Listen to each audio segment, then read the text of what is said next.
Hoping that everybody had a great lunch, and hopefully I won't put you to sleep for the afternoon nap, but what I'm going to try and do is bring you through a whole lot of content that was originally designed to fit into a much larger time slot, but in a very compact fashion. So I'll apologize in advance for moving through this really quickly, but at the same time, I'll answer any questions you have at the end or while I'm here. To begin with, want to cover some of the macro trends that are driving this, do a little bit of definitions and table setting, help you understand this environment known as mobile. Not that you all don't, because I know you're living it every day. We're the ultimate shiny toy. And then from there, I want to talk about some of the newer trends or the newer tools that are in play for the mobile marketer, and give you our point of view on some of those tools, show you some program benchmarks of brands that we think are doing a particularly good job with this. Want to talk a little bit about the importance of what I'll call eCRM. We can call network CRM, but one of the notions that I want to plant with you before you leave here is mobile's the ultimate silo today. Most of the data, by and large, sits out by itself, and the marketers, lest some of the more enlightened brands we've worked with, haven't begun to consolidate that data. It's a huge opportunity, so I'm going to talk to you a little bit about that. And then finally, Chris is going to close with a little bit of a primer on LBS, because it's a sexy toy and there's lots of people interested in it. And then share some great case studies and enlighten you a little bit about some of the brands that together we've worked with. So having said that, maybe to begin with, just some definitions. I know everybody in here thinks that it's all about smartphones, iPhones, Blackberries, Android, so on and so forth, and certainly speaking, it's become a smartphone world. But lest you believe that's what it's all about as it relates to mobile marketing, all the rest of these devices are still very important. So at the lowest end of the spectrum, we have feature phones, and they continue to be a pressing reality. People don't just go abandon their feature phone for the latest sexy iPhone and Android and what have you. Typically speaking, most consumers stay with whatever their device is for some period of time. So this is still a very important device that the mobile marketer needs to consider and think about. A little bit up the scale, we have what we call quick messaging devices, or QMDs, and these are literally quasi-smartphones, typically with a slide-out keyboard, but designed in a way to facilitate the text generation. A lot of the younger kids have become very, very much tech-savvy. That's how they communicate, and so these slide-out keyboards were designed to facilitate that behavior. And then obviously at the most sophisticated end of the spectrum, we have all the sexy devices that you and I and everybody else tend to pack around, which are the latest iPhones, Androids, and what have you. And certainly speaking, those are an important device, very important for some of the brands that we serve. But that's sort of the environment that we're in today. Another notion that I want to plant with you is that I hate to admit it to you, but I'm old enough that I've seen most of these eras come and go. And having said that, I remember black and white TV, so that'll date me a little bit, but it'll help set sort of a reference point. All these things have happened, and they've come forward, and they've been important, and everybody in this room has worked on marshaling communications plans to speak to each of these mediums. And then, obviously, after Al Gore showed up on the scene, we had the internet.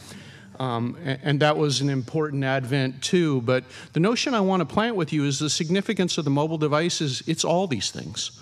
And most brands, as they think about a strategy designed to use mobile, don't begin to take into fact that this is a video player, it's a telephone, it's the internet, it's all these things, but always on person, 24/7, 360 days a year. Some of us sleep with them, like my friend Chris. But all that said, that's why it's such an important device, and it's capable of delivering so many engagement experiences to the consumer as we think about this creatively. So that's one notion I want to plant with you. Another is that mobile isn't just text messaging ads and mobile display banner ads. As we work with some of the brands that we serve, the naive notion they have is, well, I don't want to do mobile marketing because this is all about text messaging and I'm not looking to reach that younger generation. Well, it's not. And typically speaking, we dissuade them of that notion quite quickly.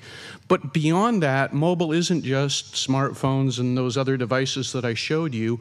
It's Kindles and Xboxes. It's Nike tennis shoes that are now designed to work with their applications.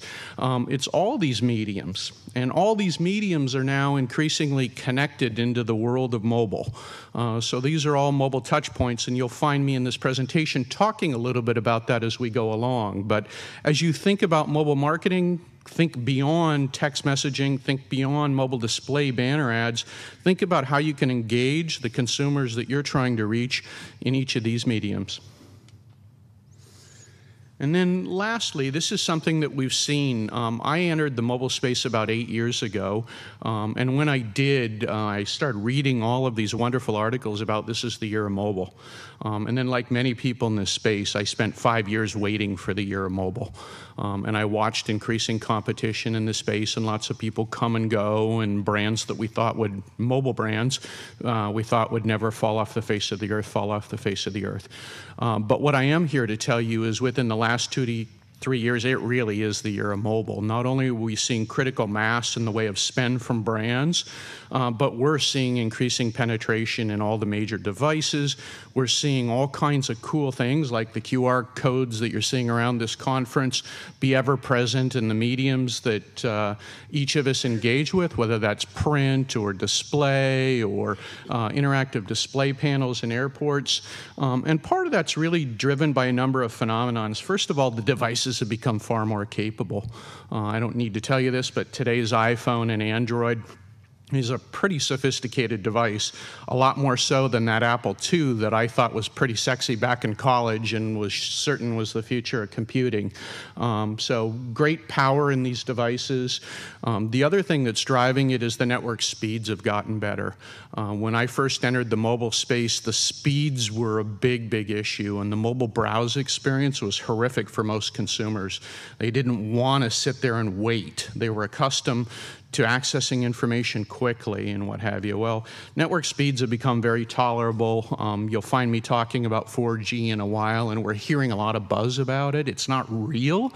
It's beginning to be real, but having said that, even the 3G networks are much, much faster than things that we've experienced before, and because of that, we're beginning to see a consolidation with consumers, and that consolidation is in the same way that consumers abandon print mediums and things like that. They're beginning to abandon their broadband connection at home and standardize around EVDO cards and things like that as their primary connection to the world. You're also seeing Motorola, if you've paid attention recently, talking about their new smartphone device that connects with a display pad and keyboard and is basically a portable computer, so to speak, that fits in your pocket. Expect more of that, but certainly speaking, that's had an impact. And then lastly, all the carriers have gone to what I'll call flat rate data plans. It's the $99 all-you-can-eat plan or the $69 if you're a Sprint customer. It's the whole notion of I'm going to together put my phone calling plan, my text messaging plan, and my mobile internet plan together in this one all-you-can-eat package. So all those forces together have literally led to mass market adoption. And so today, this is an important medium, and it's one that the marketer can't afford to ignore, and it's certainly speaking one that the brands are tuned on to in a big way.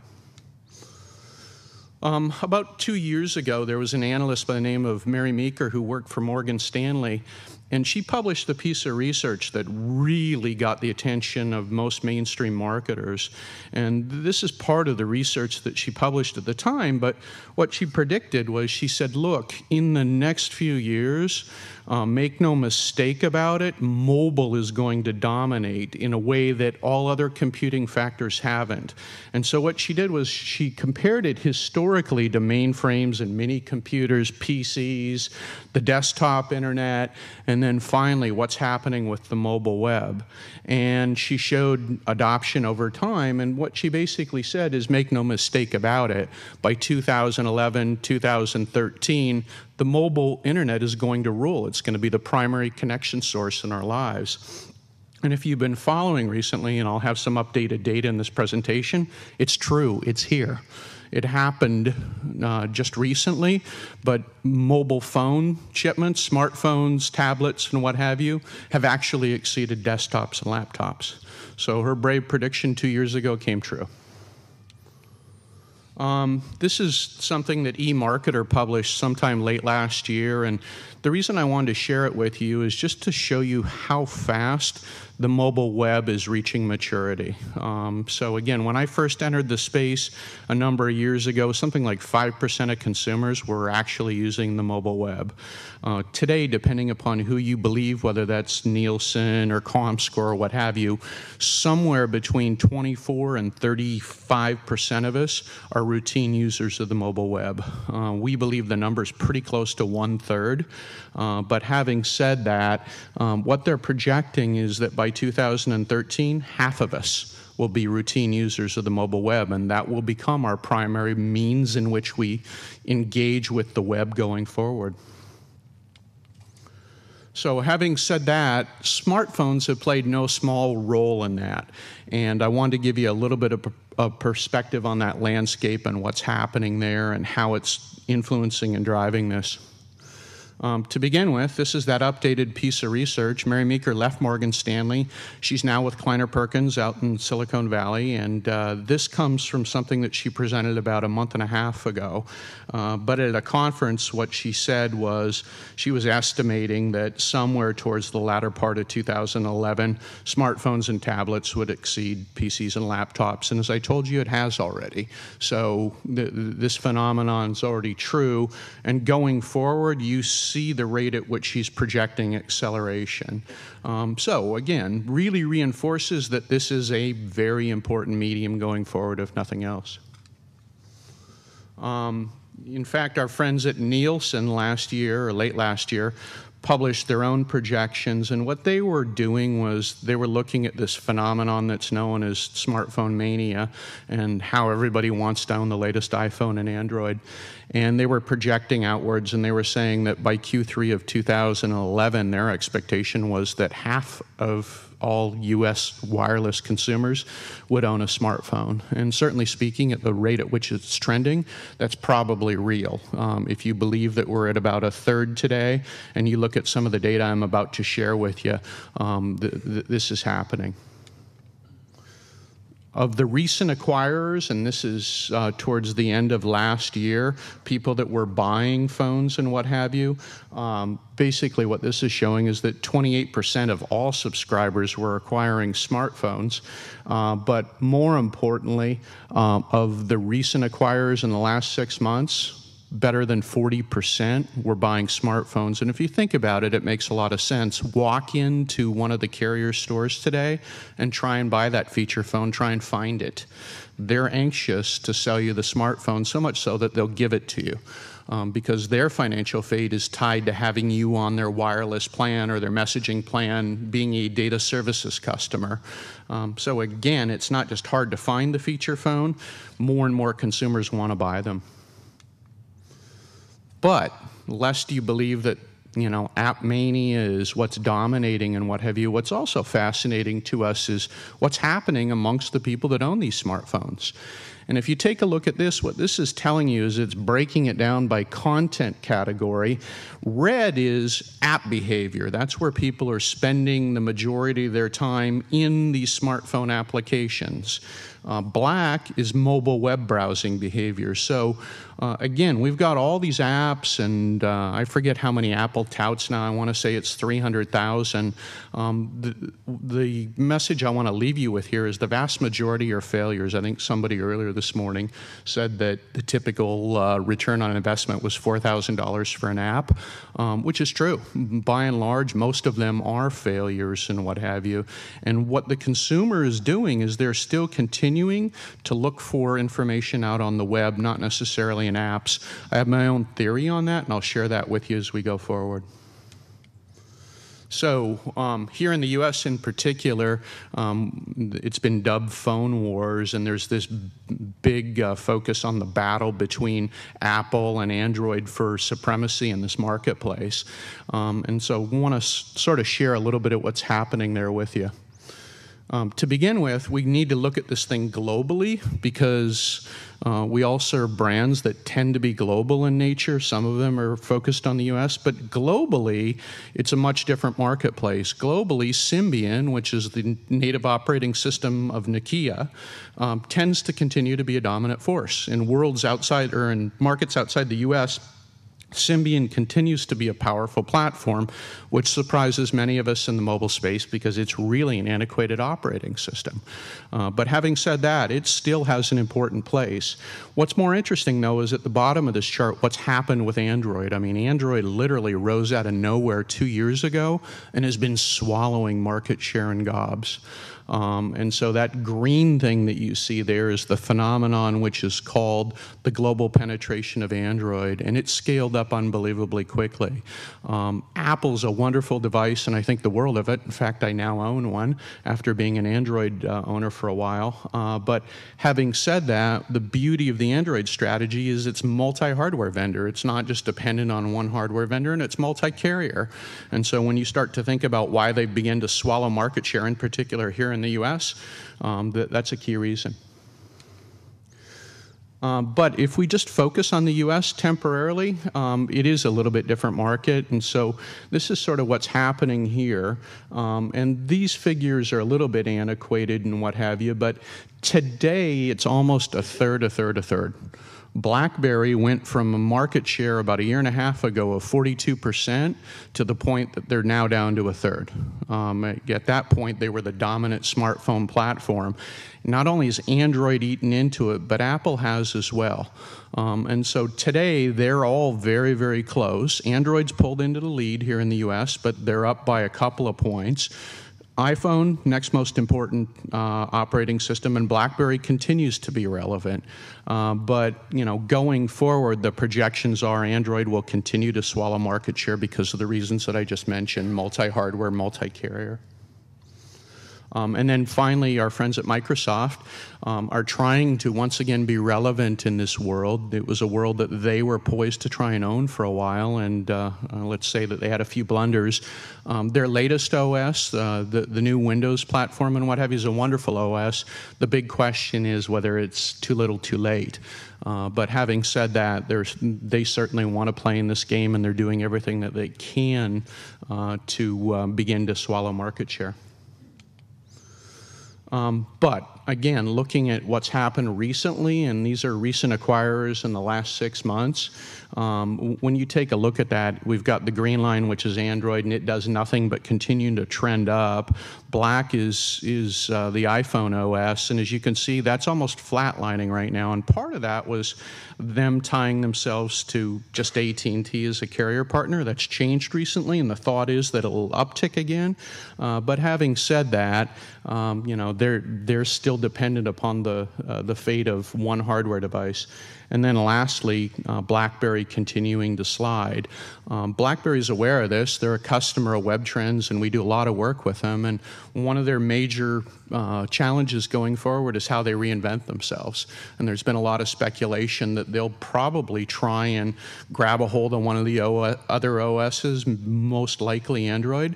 But having said that, we're going to see what ends up happening there. What I would tell you is they do need to create some sort of reinvention of the BlackBerry OS. So again, this is something that comes from Millennial, which is one of the major mobile display ad networks. And the reason I wanted to share it with you is twofold. First of all, on the left-hand side is of all of their ad requests. And ad request is I click on a mobile display banner that happens to be Millennial in nature. 66% of them are stemming from smartphones, but the counterintuitive thing here is if you look at the other, where the rest of it's coming from, it's still continuing to come from feature phones.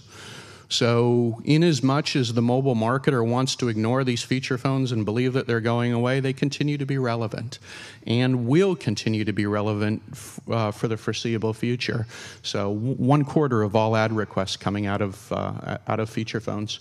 And then 9% is connected devices, and connected devices includes, for purposes here, iPads, tablets, and things like that, and that's growing steadily. So more and more their ad requests are coming out of that. But when you break down the smartphone category a little bit and you break it down by OS, over on the right-hand side, if you're looking at that big brown swatch, that's Android.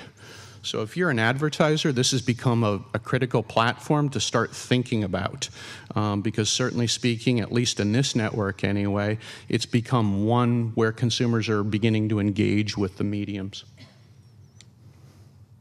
So having said that, what I want to do now is talk about some of the new things, because we definitely are the shiny toy syndrome, if you will, but talk about some new and sexy things that many of you begin to play with, or have begun to play with. The first thing is I talked about 4G, and again, 4G is a reality in certain pockets for major cities in the United States, but it is not a widespread reality in any way, shape, or form.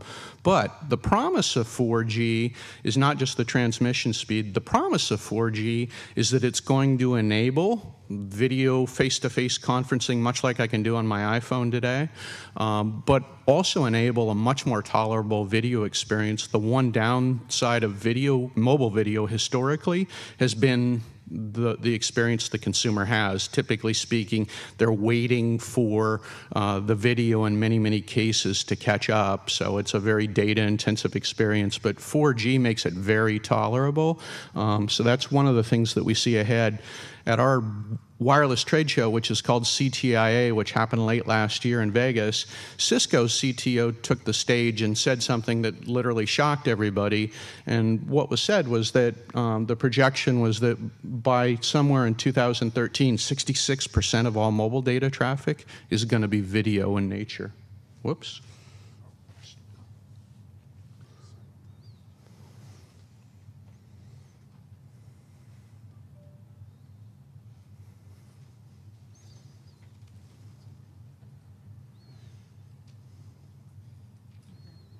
So I didn't fall asleep with this.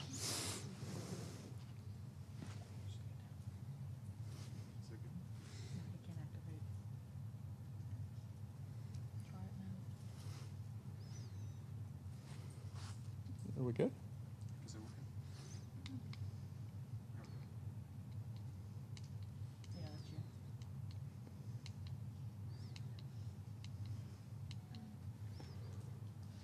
Okay, so having said that, the next thing that's a reality, and you saw it in some of the statistics that I showed to you, is Droid's just coming on like a freight train, and the expectation is it's going to continue the same march that we've seen. So it's become a very important platform, and honestly speaking, today when we work with the brands that we work with, their native assumption is they just need to do an iPhone app.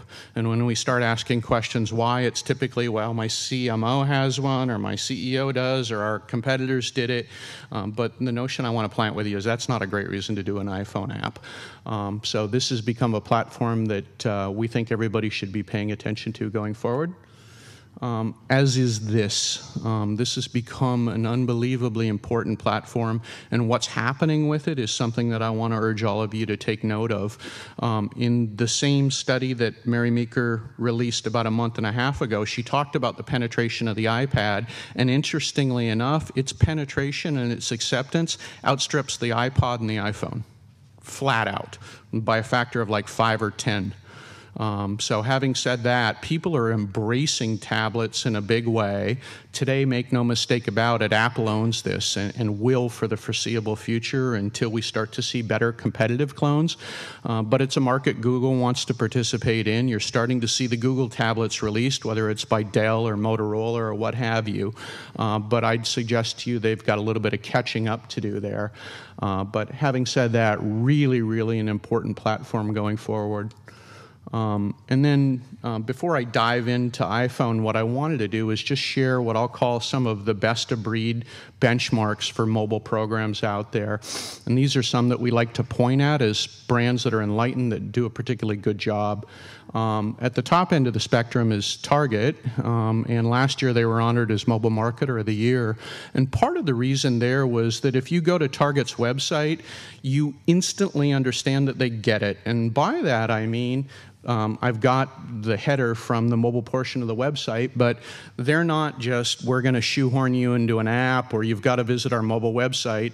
It's all flavors for whatever consumer we serve. And if that means SMS for the masses, then that's where it began with Target, was SMS.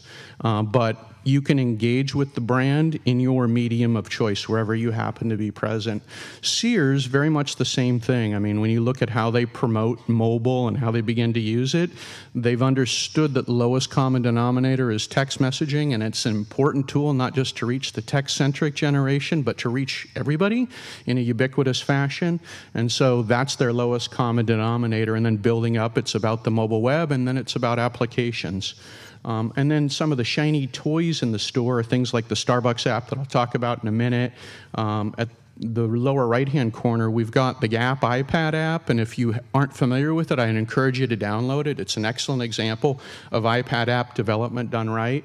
And then in this bottom left-hand corner, we have some tools that Amazon put out, and principally speaking, they're shopping tools, and they've been important shopping tools for Amazon. They released their price check application just prior to Christmas and had an instant impact in the Christmas shopping season, so much so that I want to say that of their $1.something billion of mobile revenue last year, that price check app, I want to say, drove 40% of that. And that was done in an awful short period of time. So really cool apps. Best Buy doing some cool things too. But if you want shining examples of brands that get it, this is it. But looking at tablets for a minute, the one idea that I want to share here is this is a different medium. And today what we're seeing from brands is naively believing that they can take their iPhone app and cram it into this tablet, or alternatively take their website and shoehorn it in. And what we've shared with them is it's a prescription for disaster. That's not what the consumer is expecting with tablets. What they're looking for is this is a wonderful form factor for delivering video. So the expectation of the consumer is that I've got some way of engaging with video here. It's also a wonderful tool for photo galleries and bringing a three-dimensional experience to the brand there. It's a great tool done correctly for polling, surveys, and data gathering. And some of the brands that are out there are beginning to switch on and understand that this is an important way to unmask the consumer's identity over time. It's a wonderful platform for social sharing. And then lastly, what I call three-dimensional advertising. And by three-dimensional advertising, I mean the ability to engage with that ad that happens to be present in the application and do cool things with it. So to show you an example of somebody who got it, I'm going to use Men's Health. And the reason that I think that they got it was they were trying to retailer their published material to a tablet form factor, and instantly all the things that I just talked about are part of this application. They have wonderful video delivery capability built into this. Social sharing is engineered into the application itself. They've made it unbelievably easy to share any of their content on Facebook or Twitter or with your friends by email. Beyond that, all of the content in the story or in the application itself is designed to be interactive. Examples of that are, the video watching, snap polls, and then content sharing that are built into the app. And then as well, they understand that this is a new experience for their consumer, and so on their website, what they're explaining is the app itself teaches you how to use it. So most consumers don't natively think to begin to tap on the ad that happens to be present or on the video. And so they're showing their readers how to engage with this application. Make no mistake about it, for Men's Health, this is the future of their magazine. If you're familiar with the publishing industry, it's literally gone downhill, and part of that is because consumers are now either predisposed to finding it on the web for free or in some other medium. So this is the future of the publishing industry, and these guys get that. Having said that, another app that I want to showcase is somebody that gets it is Starbucks. About a year and a half ago, they launched something called My Starbucks. And the idea here was to take their loyalty card and mesh it into an application. And the genius behind My Starbucks is it sort of set the stage for their mobile payments thing that's now been rolled out on a much broader scale. Initially, they tested it in like 20 of their stores, and now it's available in, I want to say, 1,300 stores nationwide where you can actually pay with your phone. But the beauty of this was that, unlike many brands out there, they didn't say we need to cram our website into that phone or this is the same experience. They took a step back and they thought about how they could best meet the needs of their consumer. The mobile browse experience is about convenience and utility, and if I, the brand, can't give that to you, if I can't make your life better, then I've got no reason to use your application. And as I said earlier, that's one of the big things we're seeing. There's unbelievable disappointment with apps, and part of it is that. Part of it is that it's being led by people that don't understand that this is a different medium to design for. I know Owen, as he follows us, will talk about that a little bit, but that's something that's really important to consider, and these guys got it. Another trend that's really pervasive right now is QR codes, and we're starting to see them everywhere, not just at this conference. If you're traveling, you're seeing them on digital display panels, you're seeing them on outdoor billboards. They're beginning to be an omnipresent reality. Microsoft Tags is one of the standards. If you're familiar with the deal they did with USA Today, now when you open the USA Today, you've got tags throughout that paper that are designed to make their paper interactive for the consumer and tell them more about it on their mobile device. But likewise, you know, we've got our friends at Target doing some wonderful things. Best Buy has begun to marry them into everything that's happening in store. And part of it is that for the consumer, the eventual goal is to make their shopping experience much easier. So while I'm in store, I can use those QR codes to get more information on the product, launch a comparative shopping exercise, find out what accessories go with this dress that I'm interested in. That's the promise of QR codes, and that's what we're beginning to see with them being used to do.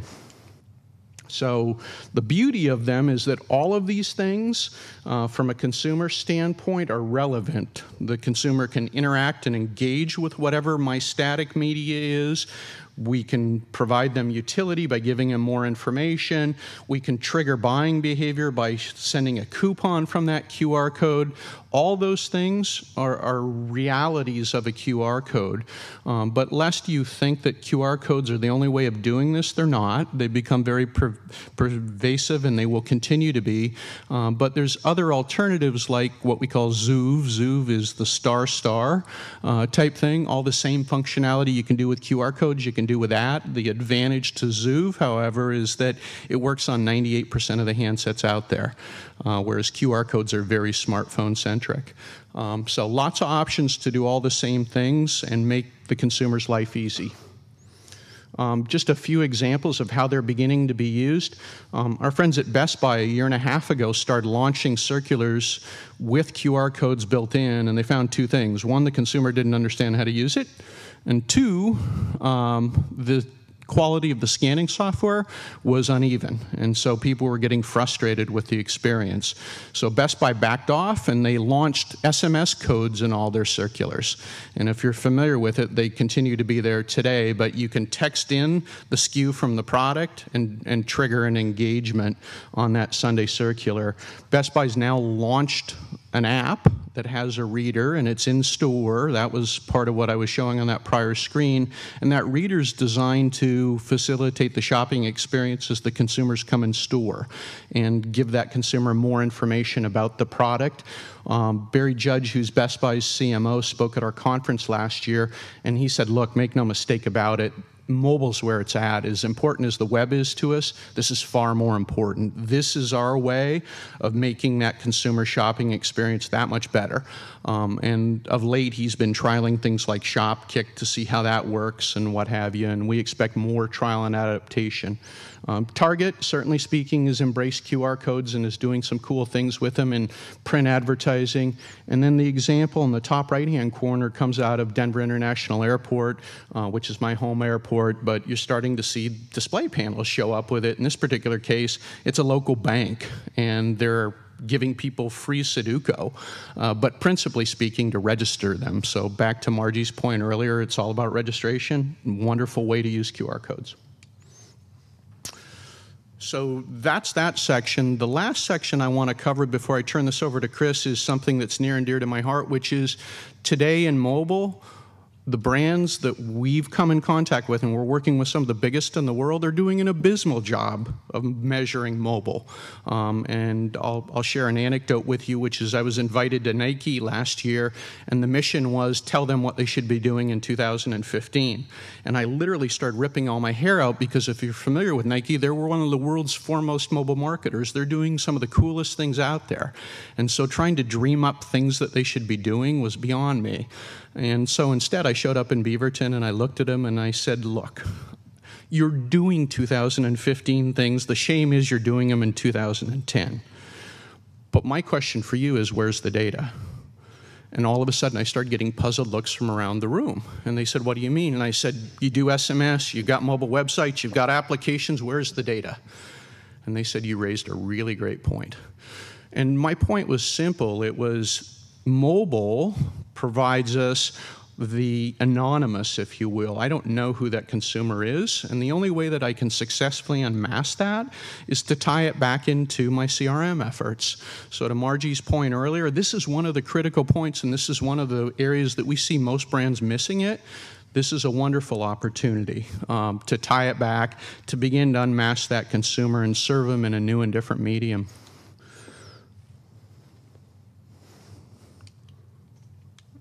Okay.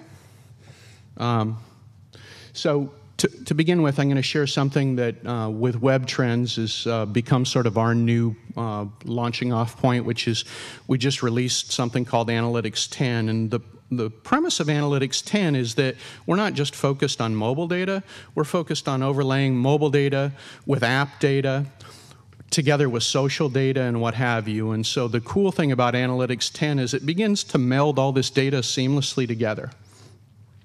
And beyond that, today what we see is we see a lot of focus on just measuring number of downloads. When I visit the brands that we serve, that's their metric for success, how many downloads that they've had. But what I want to say to you is that downloads are only partially important. What's really important is how many new users do we have? What's their return frequency? What's their engagement time? What features are they engaging with when they're in our application or on our mobile site? These are the things that are meaningful because they help us, if you will, evolve our mobile strategy and our mobile consumer experience. These are all key measurement points, not only in applications, but for mobile websites. And the caveat here is SMS is just as important, and I don't want to leave you with the notion that it's not. It's critical to marry that data together with it too. Mobile site, certainly speaking, one of the uncovered jewels, what we're seeing with the brands that we serve, and I'll use our friends at Clorox as an example. When we went to sit down with them, they had developed in-house their own mobile website, and they believed that it was optimized for smartphones. And so my first question was, how did you decide what you were going to do in terms of prioritizing smartphones? And they said, well, it was really simple. We measured the traffic to our website. And the next question I asked was, how did you do that? And the answer that we got back was, well, we used Omniture. And Omniture, like many of the analytics solutions, only measures devices that are capable of accepting JavaScript or some sort of server-side tags, if you will. So what they're missing is literally all other devices. And when we got to the bottom of that, we had to dig into their web logs. And once we dug into their web logs, what we really discovered is that 65% of the traffic to their site was coming from feature phones. So I share this with you because it's important as brands begin to evolve their mobile strategy to understand who are my consumers, what kind of devices do they have, how are they engaging with me when they come to my regular website. The other notion I want to plant to you, and Owen will cover this with you, is more and more consumers are visiting your websites, or not yours, but the brand's websites on their mobile phones. In fact, he's got some interesting data to share from one of his clients. But these are all important things, and they're things that we need to measure going forward. The other thing that we think is particularly important is really beginning to do a good job of marshaling what's happening inside of applications. As I said earlier, apps are pretty much a nightmare for most consumers. It's something like 38% of all consumers hate branded apps. And by branded apps, I mean the JCPenney and all the rest of the stuff. And my point of view on that's really, really simple. It's, in many cases, those were developed in-house, and they were developed in response to the CMO or the CEO showing up and saying, I got a new iPhone, when are we going to be on it? So that isn't the basis of a great app strategy. The basis of a great app strategy is, what kind of phones are our consumers carrying and using? And there's a wealth of data that flows out of ComScore about that, where we don't even have to measure the site traffic. We can go in and literally, in a back-end basis, tell the brand what kind of handsets their consumers are carrying based on their segmentation. But beyond that, what are the features that are important? How can I make their life better? What kind of utility can I put in their hands? And again, most of those things aren't measured. With apps, today, by and large, the developers will tell you how many downloads, and they're getting that information directly from Apple. But again, it's about much more than just how many downloads. It's about some of those things I mentioned earlier.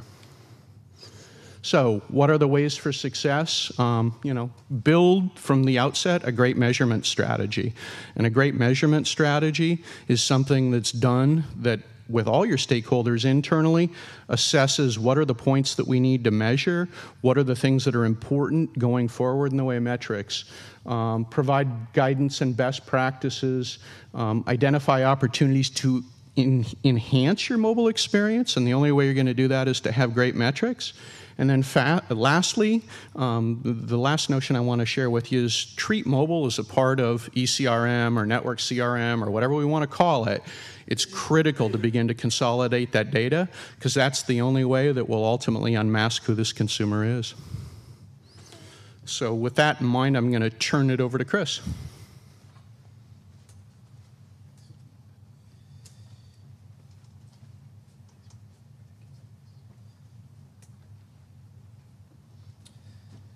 Thanks, Mike.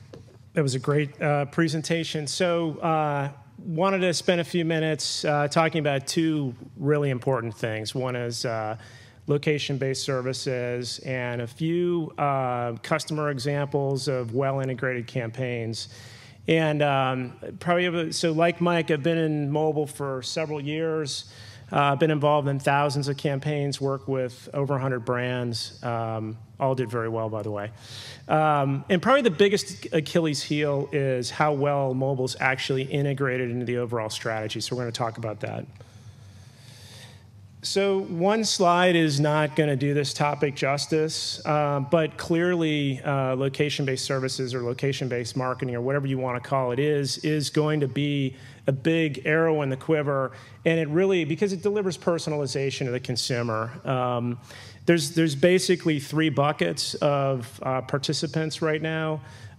Social networks with Facebook and Google and what have you, Foursquare. I mean, you know all about that. It's primarily socially oriented. There's some local advertising opportunities.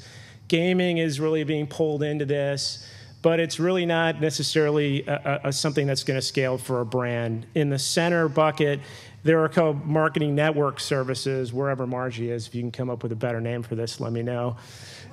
Working on it. I've got some beef jerky for you if you've got a... but you've got kind of semi-closed providers providing capabilities. Groupon's certainly one of them. Placecast, kind of proximity alerts. And Shopkick. And basically, they're shopping services. And they're doing a pretty good job of it, but they can go hyper-local. And then you've got the carriers on the right-hand side. And in this country, they're pretty significant. GPS-enabled marketing based on the cell tower. They're providing you code that you can put into HTML sites to determine location. You can determine location through SMS alerts. So this area of the industry is certainly evolving and emerging. I think right now there's two primary maybe obstacles right now. Number one, the value proposition for the consumer to share their location may not quite be there yet. Right? So again, if I'm in social networking or I'm in gaming, I'm not even going to think twice about it. But if I'm the brand, that's a different story altogether. Am I going to volunteer my location? And then the second piece is the cost. So when you look at implementing this, so as a marketer, and you're looking at implementing this as part of a mobile program, not just a campaign, the costs vary widely, right? And then you get into, well, is an app better than SMS alerts? How does this cost scale? Because you've got a lot of variable cost involved. So what we think and what I'll leave you with, and I'm not saying we have the answer, but where all roads kind of are pointing to is the concept of a loyalty-driven app by the brand, right? Because if the brand provides the correct value proposition to the consumer, they're going to agree to share their location. Consumers are going to want to check in at the stores. They're going to get rewards. They're going to move further away from discounting, closer to loyalty. So, you know, I searched. There aren't a lot of examples of this, but this is where we think it's moving to. So transition into customer examples. So 4 customer examples I want to talk about. K&G, which is for budget-conscious shoppers. They've got a little over 100 stores. We're going to talk about Lord & Taylor, which focuses on about 35 to 50 affluent women. We're going to talk a little bit about Fridays, Texas-based company. And we're going to talk about Wendy's. So K&G, we started working with K&G, who was trying to drive traffic to the stores. Big mystery there, right, for a retailer. Understanding that their target demographic, heavy mobile adoption, heavy mobile penetration and usage. It all starts with an overarching strategy, what they're trying to accomplish, what the value prop is. But fundamentally, what we netted it out for K&G, implementing a text marketing program, which may not sound like it's any earth-shattering news, was the right thing to do for their consumers. And we integrated that heavily into radio and to print media and in the store. And there's some examples of store clings in the dressing room, by the register, what have you. And a couple of other examples on the left of newspaper ads where the mobile call to action is you know, right there. So what results did it drive, right? Why am I telling you about this? We started in January. Today we have over 50,000 opt-ins. And the startling statistic here is 87% of the people who opted in for this redeemed it at the register. That's almost unheard of. I mean, that's a huge number. Redemption codes, we've all heard of them. Are they interesting? Yeah, maybe drive 10, 15, 20% usage. A campaign does really well. It hits 40%, 87%. And that's not falling off. That's consistent. We're delivering week in and week out approximately 6,000 opt-ins.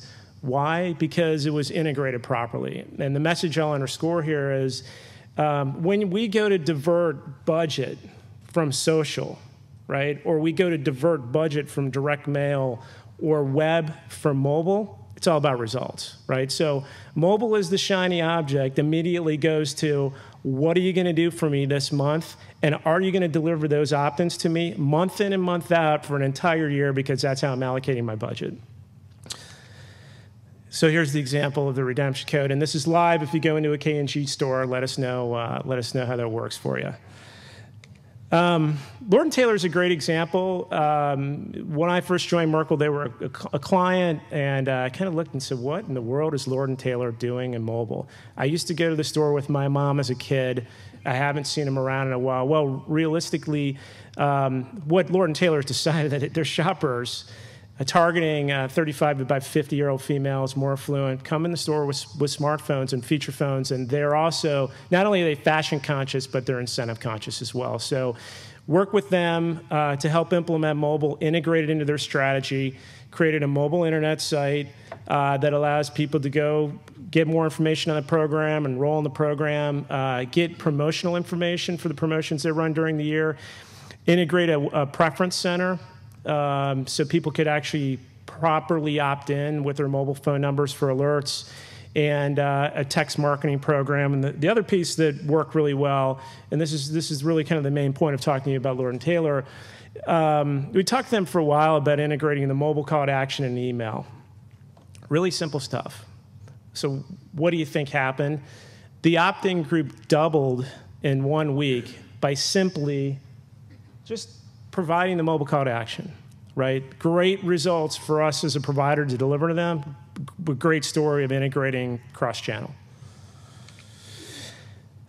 So Fridays, great brand. trying to move away from incentives and discounts and more into loyalty.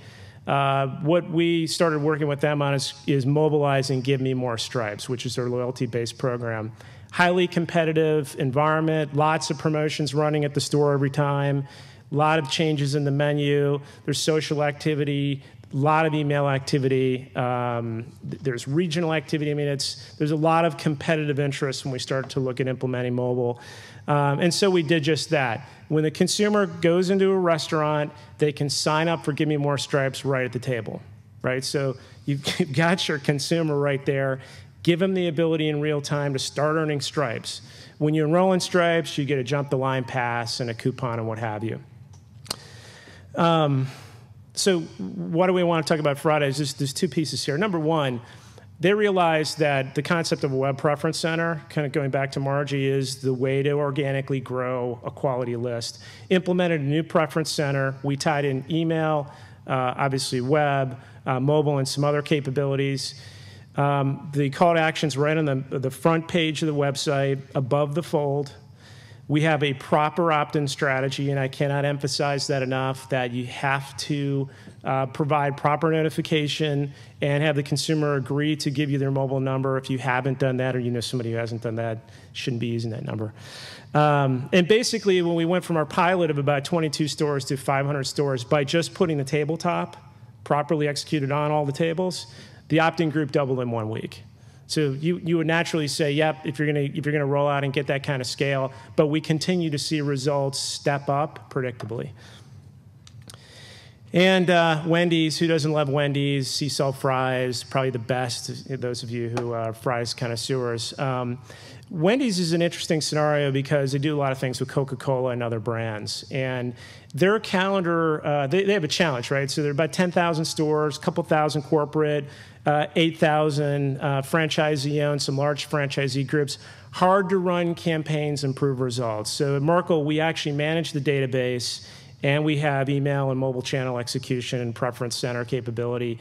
Basically, we devised a capability that would allow them to run a national campaign integrated with Facebook, the web, and other in-store with on the cups, clings in the store, trays. And through playing the game, this is the Big Score game. This is some creative from Big Score last fall. We drove about 65,000 opt-ins to the Wendy's alert group. Is that an interesting statistic? Well, about a couple 100,000 people actually played the game on mobile, so that's a pretty good number. And if you go into Wendy's today and you see the American Idol advertising on the fries box or on the cups, we're also running the same strategy. So here we're taking promotional dollars, national campaigns, trying to grow the alert group through proper integration, right? So I think that's it, and we move to Q&A. Yeah. We'll come back up, Mike. Sure. So right now, the valuation of Groupon, I think a lot of you might agree with me, is quite overinflated. We could all build a list just like there. What's the likelihood that Groupon will start to affect more definitive location-based strategies? Because right now, I'm really tired of receiving bikini waxes and also Texas, and really need something that's a little bit more personalized and focused. And where do you see that going as it relates to mobile? Right now, it's really focused on email. I'll go first. So don't forget about the Fred Astaire dancing lessons. I take a very simple approach to this. I think that there's going to be continued momentum in that area in the space. But what I'll tell you is I think location and mobile are very personal. And I think in order to kind of overcome what you're seeing today, the brand's got to step in, right? And not only do they have to have a great digital strategy, they got to have a killer mobile strategy. And you'll see the combination of these capabilities kind of blend together. And that, in my opinion, is the next big step up. Mike? Yeah, I just second that. I think I agree with you. Groupon's become grossly overvalued, but just as Margie did earlier, when she rolled out all the logos of the social networks, you're seeing the same phenomenon take place in that flash sale mentality world, if you will. So it's not just Groupon, it's Living Social, Facebook Places. Everybody is is angling for a piece of this pie.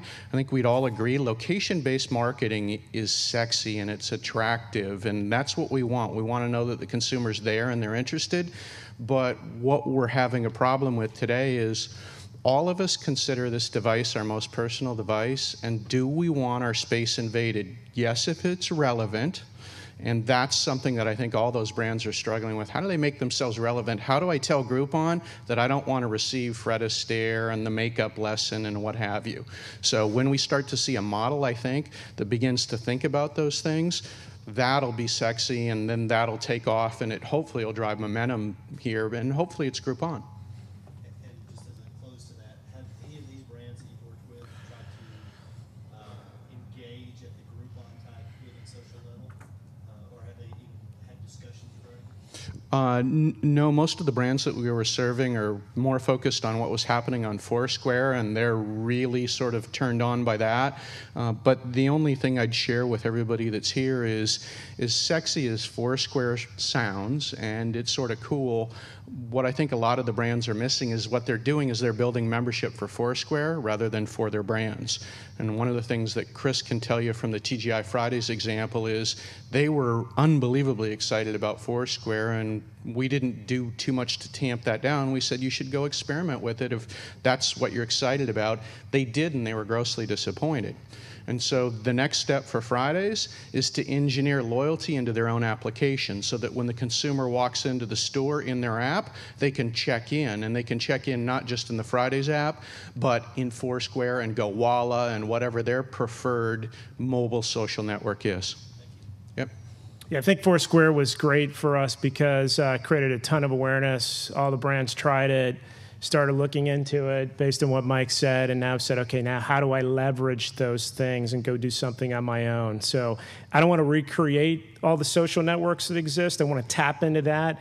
So if I create an app, it automatically ties into those things, but I want to create my own branded experience. And that's at the end, right? So when we look at loyalty, and we talk to our clients who are trying to, and by the way, loyalty to some of the clients you've seen up here means the average sale to the consumer goes up when they come in, and they actually present less discounts. Carlos and I were talking about this last night. He's got some great discussion on points on that too.